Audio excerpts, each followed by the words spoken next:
Let the scientists do their jobs.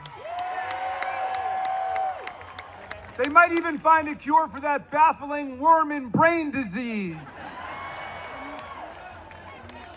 The great thing about science is it's true whether or not the Secretary of Health and Human Services believes in it. Let's all say with Maryland, hands off science. Hands off science. Anybody here from Virginia? The birthplace of James Madison, who wrote us the First Amendment. It separated church and state for the first time in human history. It gave us the right to speak freely, to publish freely, to worship freely, to assemble freely, and to petition government for a redress of grievances.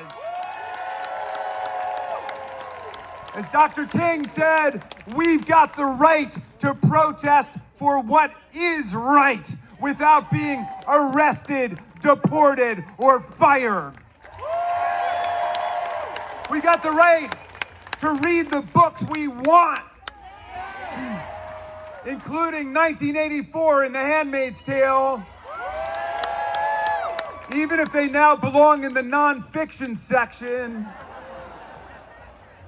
We've even got the right to call the president deranged for crashing our economy, destroying $6 trillion of wealth and turning my 401k into a 201k. And the press has the right to call the Gulf of Mexico the Gulf of Mexico.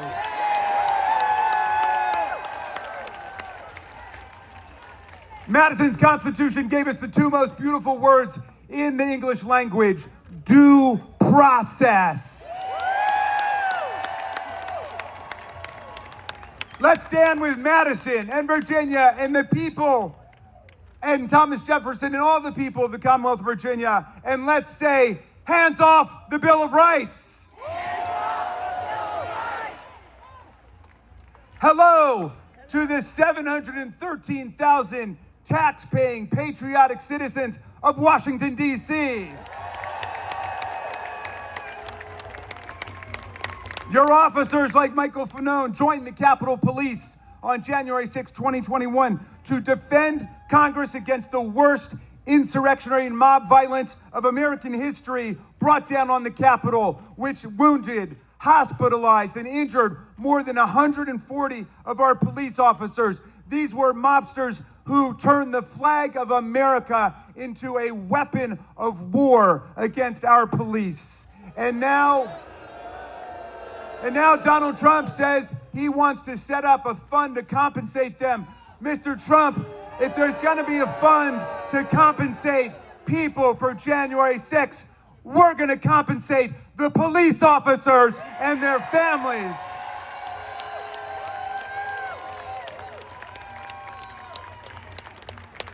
We're going to back the men and women of the blue, not the planners of the coup. Meantime, the people of D.C. have a valid, bona fide political grievance, not an imaginary one.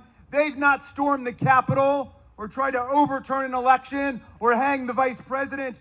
They petitioned for statehood like 37 states before them. They did it the right way. So we say to Donald Trump and Elon Musk, hands off Greenland. That's an independent country. Hands off Canada. That's an independent country. Hands off Panama. That's an independent country. Statehood for Washington, D.C. And let's say with the people of Washington, free D.C. Free D.C. Free D.C. Free D.C. Free D.C. I want to say a special hello to people across America, but especially the people of Wisconsin.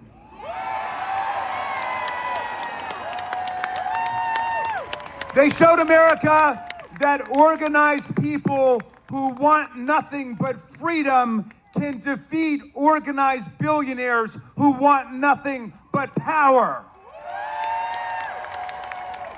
Here in America, Mr. Musk, justice is not for sale, and we don't raffle off state Supreme Court judgeships for million-dollar prizes. Stop trying to buy our votes. Stop ripping off our government, and stop stealing our data.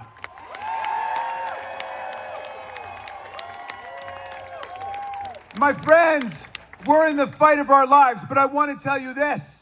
We are winning now. We are winning every day. We are winning in court, where 39 judges appointed by 5 Republican and Democratic presidents have issued 56 preliminary injunctions and TROs against this lawlessness.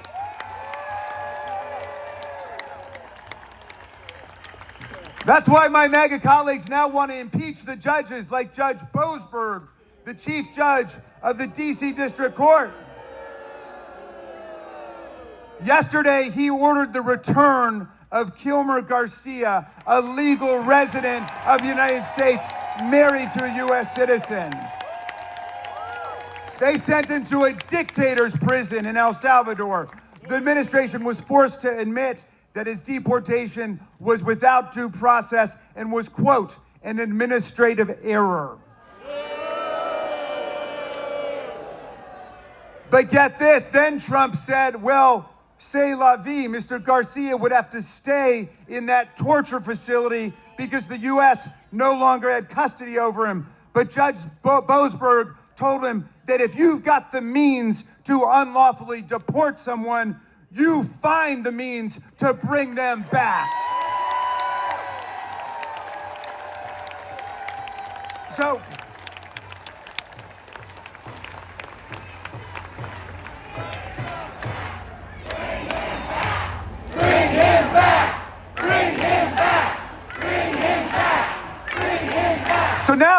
So now they're calling Judge Boasberg a radical left rogue judge.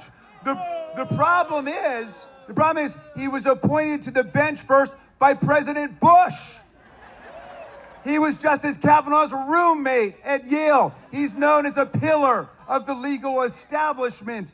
They say, though, well, the number of courts striking down Trump's policies is completely unprecedented. Well, so what? That's only because the number of his illegal actions are completely unprecedented. The judges are doing their jobs. They're doing their jobs.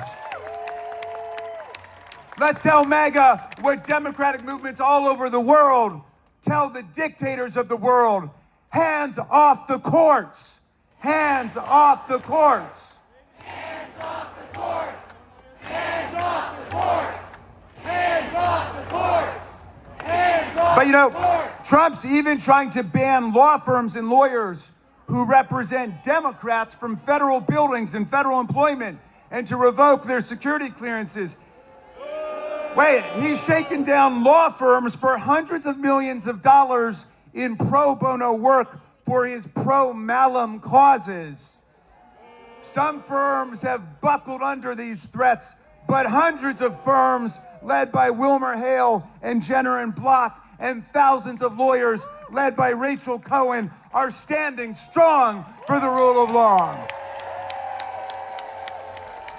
And the courts are rejecting these attacks on the right to counsel and free speech. We're winning in the states. We're winning in the counties. We're winning in the cities and towns. We're winning in the churches, and not just with the great Reverend Barber. We're winning across the country. No moral person wants an economy-crashing dictator who knows the price of everything and the value of nothing. We're winning in the universities, which know the difference between transgender mice and transgenic mice. And they know the difference between academic freedom and political tyranny. We're winning with veterans across America who know which side we were fighting on in World War II. And when they see Nazis marching down the boulevard, they don't see very fine people on both sides of the street.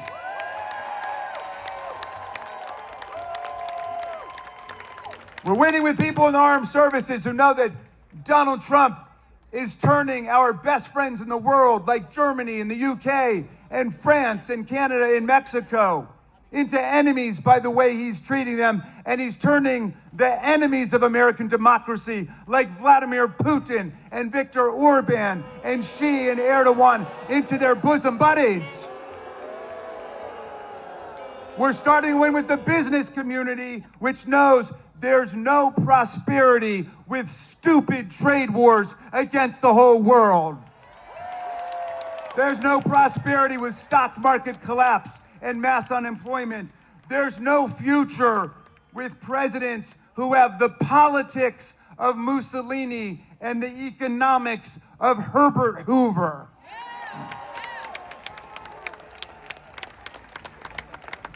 But now look, Elon Musk and the Silicon Valley billionaire mafia believe that high IQ tech supermen obsessed with eugenics and impregnating as many women as possible are destined to govern the rest of us. In other words, they're going to rule in their vision. They believe democracy is doomed, and they believe regime change is upon us if they can only seize control of our payment systems, our data, and our computers. Their guru, Curtis Yarvin, aka Mencius Moldbug, says American democracy is a failed experiment.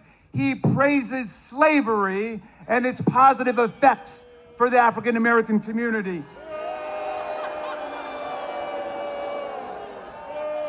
He told the New York Times that the American people have to get over our irrational fear of dictatorship. On January 20th, the day when Donald Trump did not put his hand on the Bible, even his own Bible, available online to true believers for the low price of $59.99. On that day, when he swore to support our Constitution, we saw what a dictatorship of autocrats and plutocrats and kleptocrats and theocrats looks like.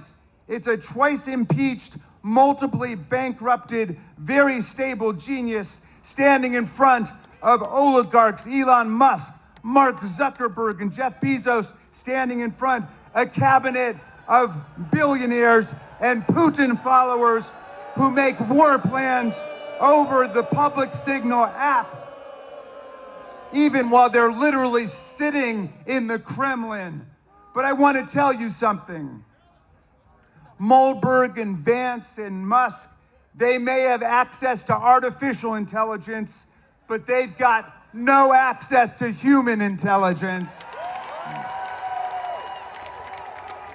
These founders of the Dark Enlightenment, as they call themselves, are no match for the founders of the actual Enlightenment, like Madison and Jefferson and Ben Franklin and Tom Paine, much less the leaders who took down slavery and built Reconstruction, like Abraham Lincoln and Harriet Tubman and Thaddeus Stevens and Frederick Douglass. If they think they're going to overthrow the heroes of American democracy, they don't know who they're dealing with. Our founders wrote a constitution that does not begin with "we the dictators." The preamble says, "We the people." We the who? Did you say the corporations? No. We the people, in order to form a more perfect Union. Did you say a more perfect government? No. We the people, in order to form a more perfect union, establish justice, ensure domestic tranquility, provide for the common defense, promote the general welfare, and secure to ourselves and our posterity the blessings of liberty, do hereby ordain and establish the Constitution of these United States of America. That's our preamble.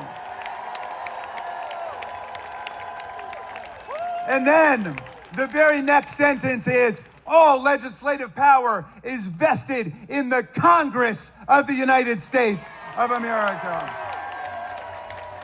And it lays out all the powers of Congress, the power to regulate commerce domestically and internationally, which means it's Congress that controls tariffs, not the president, not Elon Musk. Their tariffs are not only imbecilic, they're illegal, they're unconstitutional, and we're going to turn this around. Congress has the power of the purse to raise money and spend money. An Appropriations Act is a federal law, like a law banning assault on federal officers. It's not a budgetary negotiation. It's not a suggestion to the executive branch. If we say spend money on childhood education or cancer research, you spend that money. Congress is the lawmaking branch, the predominant branch, as Madison put it. And don't buy any of this fifth grade propaganda about three co-equal branches. First of all, co-equal's not even a word, okay? It's like extremely unique. But secondly, read Article 2 of the Constitution about the president. After all those pages about Congress, 4 short paragraphs. The most important one, Section 4, which is all about how you impeach a president for treason, bribery, and other high crimes and misdemeanors. If we're co-equal, how come we can impeach him and he can't impeach us? What's the core function of the president, my friends? And teach your children to take care that the laws are faithfully executed. Not twisted, not distorted, not maligned, not trashed. Take care that the laws are faithfully executed. All we say to Donald Trump is, do your job.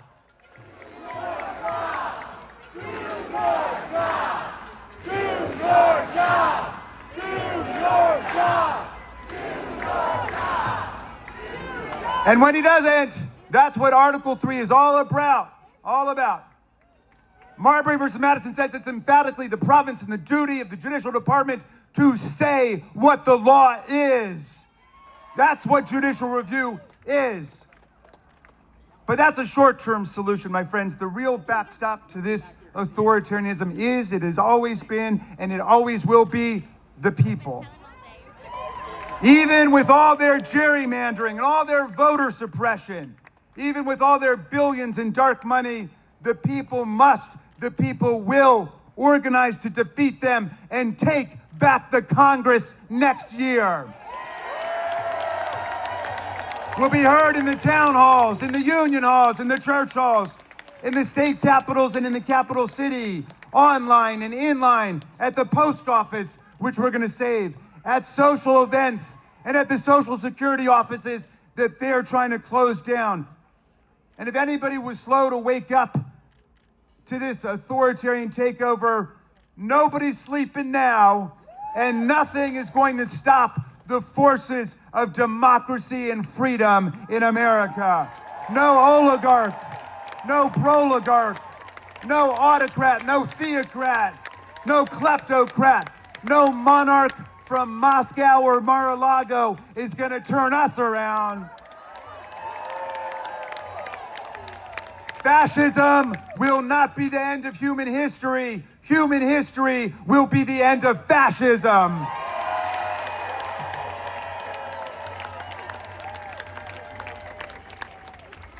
The deranged cult of MAGA will not destroy the economy built by free labor, free ideas, and free markets. The Economist magazine called 6 months ago the envy of the world. The envy of the world. My friends, we are not only the liberals who believe in liberty. We are not only the progressives who believe in progress. We are the conservatives who will defend the land, the air, the water, the climate system, the Constitution, the Bill of Rights, Social Security, Medicare, Medicaid, the Affordable Care Act, the Voting Rights Act of 1965, the Civil Rights Act of 1964, the National Labor Relations Act, the Fair Labor Standards Act, the Clean Water Act, the Clean Air Act, everything that their party of nihilists and authoritarians wants to tear down in the next few weeks, we are going to conserve and defend for future generations of Americans.